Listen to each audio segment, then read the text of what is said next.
I think it's fair to say that everyone probably has their own definition of what perfection is.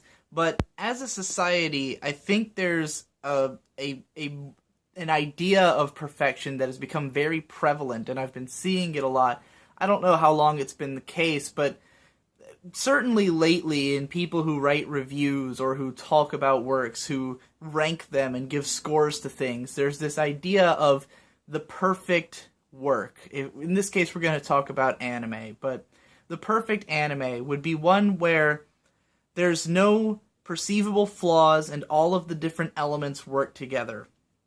There's this great German word called Gesamtkunstwerk, which you can watch this Mr. Beatung video about Dark Souls and how that's a Gesamtkunstwerk. I'll put a link in the description. But it basically means a work where everything feeds into each other. Everything complements each other. So if we're talking about a book, then the writing style complements the story, which complements the themes, and the characters play into all of that. Everything feeds into each other. And I think that's a very common idea of what is perfect. And a lot of people would say that like a 10 out of 10 is a perfect work. And any flaws will take it down from there. And I've been really fascinated with this idea ever since a certain Demolition D video, and since looking at his My Anime list. Because Demo has talked about how there's this short film called Pendulum that's about 3.5 minutes long, and he said it's the only thing that he gave a 10 out of 10 because he couldn't find any flaws in it.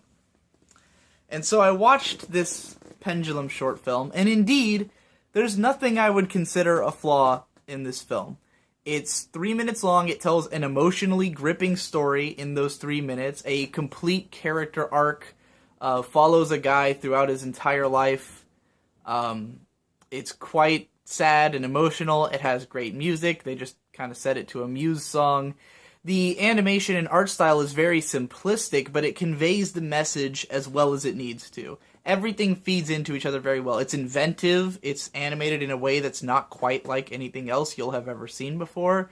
So it has no real flaws. Except for one, in my opinion, which is that it's 3.5 minutes long. Because even though there's nothing wrong with it, the number of ideas it presents, the number of interesting things that are in it, is pretty small. It doesn't have enough time to really, it gets a strong emotional reaction out of you in that little 3-minute span. It gets you to empathize with and understand a character, and, it can elicit tears. The original clip that, like, the first time this thing was shown was on, like, a Japanese game show or something, and there's, like, a picture-in-picture of people, like, losing their shit while watching the thing. And that's all well and good, but that's it. You watch it and it's over, and I don't know about everyone else, but I've never given much thought to it after that, other than to say, yeah, it's a really well-made short. It sure does have an emotional punch for a 3-minute short, I can give it that. But, if that's what a 10 out of 10 is, then a 10 out of 10 is not a very interesting thing to me. Like, if perfection is like the ultimate goal, if that's what makes something the best, then the best is not that worthwhile in a weird paradox. Now I want to talk about a show that I've personally given a 10 out of 10, or at least like a strong 9. It's Log Horizon. Log Horizon is deeply, deeply flawed. The animation is not very good, especially not in the second season. We won't really talk about the second season. Let's just stick to the first, because the first season's better all around. But, the animation's less than incredible. Some of the character designs are a little weird. Personally, I'm a fan of the character designs. I know some people don't like them at all, but I enjoyed the character designs for the most part. But some of them are a little weird. Some of the artwork's a little wonky. There's parts where stuff's off model and just generally ugly. It's not paced perfectly. There's scenes that could just completely be removed that have no reason to be there. Really repetitive, annoying jokes. Like, I mean, it's a matter of taste, but I don't think there's anybody who's going to tell me that they really loved the repetitive jokes in Log Horizon. They're very stupid. They're hard to get past, you know. Some of the characters aren't that interesting. Again, really a matter of preference. There's episodes that I think most people would probably just rather skip over. You know, there's stupid elements to the show. So, I understand it would be weird to think of it as a 10 out of 10 show because it's definitely not perfect. And yet, I think Log Horizon has so many more interesting ideas than Pendulum that it's like a world of difference. Because Log Horizon has 26 episodes and a really high concept plot and tons of dialogue, tons of characters, tons of things it can explore that Pendulum can't. And what makes Pendulum so effective in those 3 minutes is that it's extremely broad ideas. It's stuff that anyone could understand. It follows a character through his life, but it's the most generic version of life. It's a guy who, you know, goes through regular desk jobs and, you know, he gets a wife and she dies of a disease, I think. Trying to remember, but like it's a very basic idea of what life is, and you understand his sort of existential dread because anyone could. It's the most broadly understood feelings possible. But a show like Log Horizon goes really deep into really specific emotions. It goes, you know, it's about characters who are trapped inside of an MMORPG game that most of them have been playing for a really long time.